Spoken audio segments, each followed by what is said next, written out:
It's the one you've all been waiting for. Shading.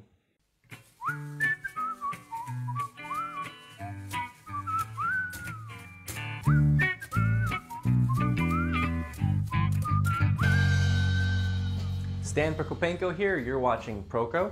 First, let's talk about form, because form is what we're trying to indicate when we're shading. In order to effectively shade form, you first need to understand the form you're shading. In the structure video, I talked about the basic building blocks of form: spheres, cylinders, and boxes. Organic forms found in nature, like humans, animals, and trees, could and should be constructed from these simple forms to capture the character of the subject.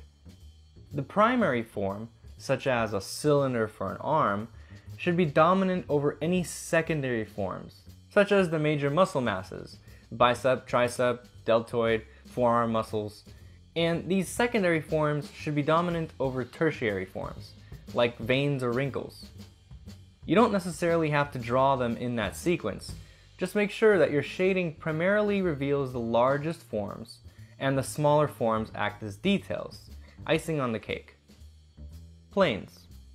Planes can be thought of as flat tiles, arranged in 3D space to create a form. For example, this sphere has a front plane, top plane, side planes, and many more between that together resemble a sphere. They create the illusion of form.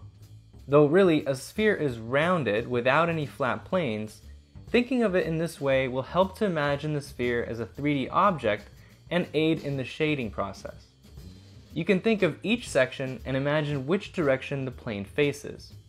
Then compare it to the direction of the light source. The plane facing the light is the lightest, and progressively get darker as they turn away. This gradation of tone on the planes gives a sense of light on the form, and helps to show the three-dimensionality of the sphere. If you want to round out the edges to indicate a softer form, then soften the edge between these planes. Though sometimes leaving the edges between the planes hard, even on what looks like a rounded form, can help to illustrate the structure more effectively. Consider the three-dimensional form that you're drawing, rather than just blurring the edges for technique's sake. I also want to point out that when you're simplifying a form, what you're doing is decreasing the number of planes that form consists of. This 3D model consists of millions of planes. 3D artists call them polygons. When we lower the polygons down to a few hundred, we get something like this. Much more manageable for our brains to process. This is the level I'm usually thinking at when I'm observing the planes on an organic form like a figure. Shade these planes with soft edges and it gives the illusion of millions of planes. But in my mind, I'm only thinking of a few major planes for a given area. If you lower the poly count even further, basically what you have is the robo-bean and the mannequin. It's good to imagine each form as a block and identify each minor plane as either being part of the top, bottom, front, back, or side planes. The simple planes of a block are the most important ones. George Bridgman says, "Avoid all elaborate and unnecessary tones which take away from a plane appearing to be on one of four major sides." Light and form. When an object is lit by a direct light source, you'll get a very predictable pattern of lights and shadows. We can make a form feel 3D by indicating all the parts of the lights and shadows correctly. Let's do a little example. An elongated rounded form with some thinner cylindrical ends. This can be a generic muscle, similar to a bicep.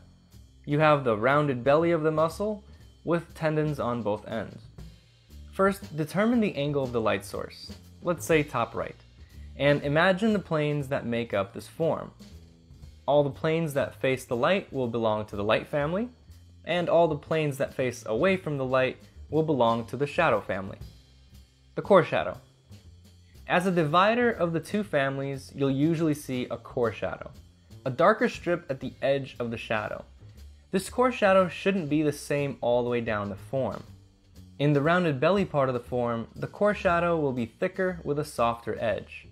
As the form transitions to the thinner tendon, the core shadow will also get thinner with a sharper edge. Make sure you pay attention to what you're indicating with the core shadow. avoid drawing racing stripes down the form. This usually happens when people think two-dimensionally and don't consider the three-dimensional form they're indicating. Is it cylindrical, cuboid, or somewhere between the two? Draw a soft, firm, or hard edge accordingly. Reflected light. Fill in the shadow side with a clean, dark value, but lighter than the core shadow. This is called the reflected light. It's lighter because of bounce light and reflections from the environment illuminating this area. I always start with a flat value first, even if I see variations of value caused by plane changes inside the shadows. The most important part is to separate the shadow family from the light family. Later in the drawing, we can work on the plane changes within the shadows if they are really important. Though in this example, there aren't really any important plane changes, just a soft gradation to show the rounded form. On a complex form like a figure, it's usually a good idea to keep the details within the shadows quieter than the details in the lights. Most of the story is going to be told in the lit areas. Naturally, the viewer will look into the areas where the light shines, so you want to put the interesting detail work there, and keep the shadows as the areas of rest. This drawing by Steve Houston is a really good example of this principle. He keeps the shading inside the shadows very simple. Here's another one. He kept the shading on the bottom of the feet so simple that he completely lost it into the background. Same thing with the hair. Center light and halftones. Next, identify the point of the center light. This is the point where the plane faces directly to the light. The halftones appear as a gradation, darkest near the core shadow and lightest at the center light. So I'm thinking about how these planes get lighter as they wrap around towards the center light. Then down here, the planes start to turn downward, also getting darker. Once we get to the cylinder of the tendon, the planes turn back to face forward. The highlight. The final element is the highlight. The highlight is different from the center light, but sometimes appearing to fall very close to the center light. Remember, the center light is the plane that faces the light, and the highlight is the plane that reflects the light relative to the position of the viewer. A simple way to remember the interaction between the center light and the highlight is, when the shadow is thin, the highlight will be very close to the center light. When the shadow is large, then the highlight will be farther from the center light, moving closer to the shadow. So I've established the shape of the highlight and gave it a sharp edge on the side and softer towards the top and bottom. Cast shadow and occlusion shadow. So far we have a center light, highlight, halftones, core shadow, and reflected light. There's two more that we're missing. These elements occur when there's an interaction between two forms. So let's introduce a random cylinder into the scene. This cylinder blocks light from hitting the surface of the muscle right here. That's called a cast shadow, because it's cast by the cylinder. When I draw the cast shadow shape, I use it to describe the shape of the object it's being cast onto, not the object it's casting from. The area under the cylinder will get less bounce light, and so it will be darker. That's an occlusion shadow. Keep the edge of the cylinder sharp, and the edge going away very soft. So those are all the parts. Review all these elements and practice spotting them on directly lit objects. There's two other things that I look for that could affect the value of the form. Local value. The local value of the object itself shifts the value range.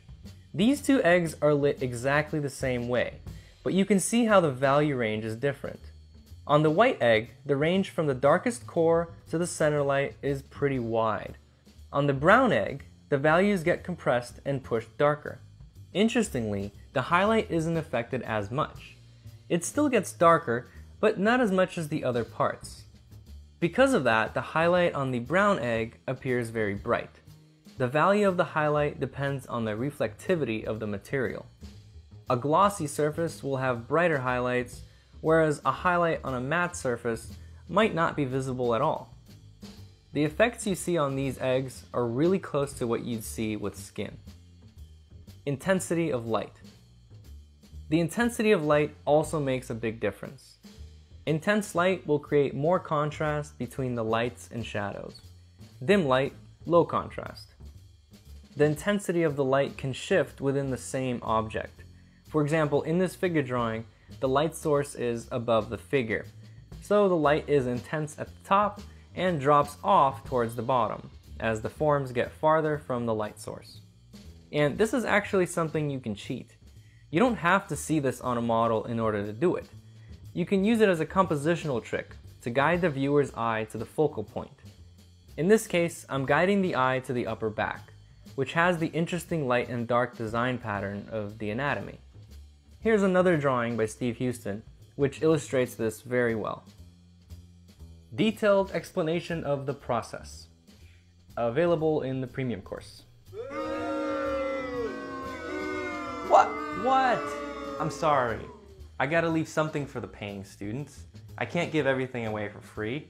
It's cheap anyways. Just go to proco.com/figure and you can have all the extended figure drawing fundamentals lessons and a bunch of examples and other stuff from the lessons. Do it! If you're posting your own drawings from these lessons on social networks, use the hashtag Proco, or tag me at Proco on Facebook, or at Stan Prokopenko on Instagram, so I could see your drawings.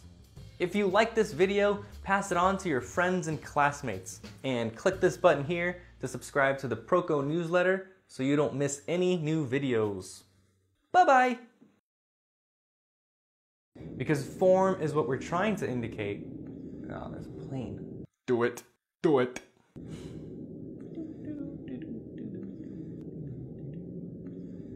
If you like this video, pass it on to your friends and